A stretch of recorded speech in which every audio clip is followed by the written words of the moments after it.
Kenya Kwanza mawuok Nyanza kotelnigi kod manen jaod bura manyatike Omondi Anyanga opuoyo kang' ma governors kod jotelo rwako godo dongruok machopo Nyanza kod jotend migepe piny owacho mar Kenya Kwanza. Anyanga omedo ni kata odoko ni pogruok mar siasa osebedo, owinjore jotelo ket maino e nywako lwetgi e dongruok ne jopiny. Kata kamano omedo ni chenro mag ohala ma ochopo nyatike go dhi chiwo thuolo mag tije kod ohala ne jo nyatike kod Migori ke kaunti mangima.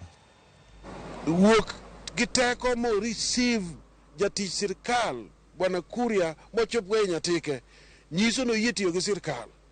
To wang'eyo ni ka ng'ama yie tiyo gi sirkal ema nyalo dhi konyo jopiny. Ke jopiny nyaka ti gi sirkal mondo maendeleo odonji. Jopiny onego ti gi sirkal mamalo motelne gi Dr. William Samoei Ruto, ke jotelo onego ti gi sirkal mar Ochilo Mbogayako. Mano kaka jopiny nyalo nwang'o konyruok. Kendo ni muna nyis jothurwa ni onge kaka wanyalo yie ni nyatike kuma ji odake ma ji nosedake higni mang'eny ni nyalo biro to timo gazettement mar nyatike te ni koro bedo kar jo forest. Nyatike nyaka los maler ma jodak duto te bed gi title deeds kaka dwarore. Omiyo wach na winjo kowuok e dho Ochilo Ayako kendo amor kode kabisa bwana gavana. Tim gik mitimo no ber ne an kendo ber ne jopiny.